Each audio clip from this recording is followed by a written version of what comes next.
Hello my dear friends, welcome to our channel Rama talks and vlogs. ఈ vlog వచ్చేసి Sunday రోజుదండి. మేము Sunday రోజు చేపలు తెచ్చుకుందామని చెప్పి ఫిష్ మార్కెట్కి వెళ్ళాము. ఎప్పుడు రవ్వ తెచ్చుకుంటాము, ఈసారి ఎందుకో ఈ దొందులు ట్రై చేద్దాం అనిపించింది. వాటి పేరు కూడా తెలియదు నాకు. అక్కడ అడిగితే దొందులు అని చెప్పారు. సరేలే అని చెప్పి అక్కడే క్లీన్ చేస్తారు, 20 రూపీస్ ఇస్తే క్లీన్ చేయించుకొని ముక్కలు కట్ చేసుకొని ఇంటికైతే వచ్చేసాం. చూద్దాం ఈ దొందుల కర్రీ ఎలా ఉంటుందో, దాని టేస్ట్ ఎలా ఉంటుందో పంటొండి ఎలా ఉందో మీకు టేస్ట్ చూసి చెప్తాను. చూస్తూనే ఉండండి రమా టాక్స్ అండ్ బ్లాగ్స్. ఇంకా కర్రీ ఎలా చేయాలో చూసేద్దాం. ఇంటికి రాగానే ఫిషెస్ అన్నీ నీట్గా ఉప్పు నిమ్మకాయ పిండేసి నీచు వాసన లేకుండా కడిగేసుకోవాలి. ఇంకా దీంట్లో మసాలాలు తయారు చేసేసుకుందాం. ఒక 2 స్పూన్స్ ధనియాలు, 1 స్పూన్ జీలకర్ర, 1.5 స్పూన్ నువ్వులు, ఒక 1.5 స్పూన్ వరకు మెంతులు వేసి పొట్టు తీయకుండా వెల్లుల్లి కూడా వేసి కాస్త బరకగా మిక్సీ పట్టుకొని పెట్టుకోవాలి. నెక్స్ట్ వచ్చేసి కడిగేసుకున్న చేపల్లో ఉప్పు, పసుపు, కారం, అల్లం వెల్లుల్లి పేస్ట్. అల్లం వెల్లిగడ్డ పేస్ట్ ఎప్పుడైనా ఫ్రెష్గా పట్టుకుంటే ఆ స్మెల్, ఆ ఫ్లేవర్ మనకు తెలుస్తుంది. కర్రీ కూడా టేస్ట్ ఉంటుంది.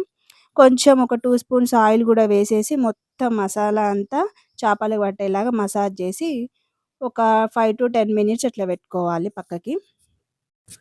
నెక్స్ట్ అయితే మనం ఒక కళాయి పెట్టుకొని అందులో ఆయిల్ పోసి 2 యాలుక్కాయలు, 2 లవంగాలు, ఒక చిన్న దాల్చిన చెక్క, ఒక చిన్న మరాఠీ మొగ్గ వేసి అవి కాస్త వేగాక 2 ఉల్లిపాయలు సన్నగా పొడుగ్గా కట్ చేసుకోవాలి. 4 పచ్చిమిరపకాయలు కూడా అంతే సన్నగా పొడుగ్గా కట్ చేసుకొని అవి వేసి అవి కాస్త నూనెలో మగ్గాక ఒక ఆనియన్ కూడా బరకగా మిక్సీ పట్టి వేసుకున్నాను. అది కూడా నూనెలో మగ్గిన తర్వాత 2 స్పూన్స్ అల్లం వెల్లిగడ్డ పేస్ట్ వేసి నూనెలో వేగేలాగా చూసుకోండి. నెక్స్ట్ ఒక చిన్న టమాటో, పుదీనా, కొత్తిమీర కూడా వేసి నూనెలో మగ్గించుకోవాలి. ఇందులో కొంచెం ఉప్పు, పసుపు, 1 స్పూన్ కారం వేసుకోండి. చేపల్లో వేసినప్పుడు తక్కువగా వేశాను, అందుకని ఇందులో వేసానన్నమాట. నెక్స్ట్ మనం మ్యారినేట్ చేసుకున్న చేప ముక్కలన్నీ ఇందులో వేసేసి మీడియం ఫ్లేమ్ పెట్టి మూత పెట్టి ఒక 5 మినిట్స్ కుక్ చేసుకోవాలి. 5 మినిట్స్ తర్వాత చేప ముక్కల్ని గరిటెతో నిదానంగా 1 సైడ్కి తిప్పాలి. ఎలా పడితే అలా గరిటెతోటి తిప్పకూడదు, చేప ముక్కలు విరిగిపోకుండా కలుపుకోవాలి. నెక్స్ట్ అయితే మనం చింతపండు పులుసు పోసుకోవాలి. మీకు ఎంత పులుసు కావాలో అంత క్వాంటిటీలో పులుసు అయితే పోసుకోండి. లేదు మాకు చిక్కగా కావాలి గ్రేవీ అనుకుంటే తక్కువ పులుసు పోసుకున్నారంటే కుక్ అయ్యేసరికి తిక్కుగా వస్తుంది గ్రేవీ. లేదంటే ఎక్కువ కావాలంటే ఎక్కువ పోసుకోవచ్చు.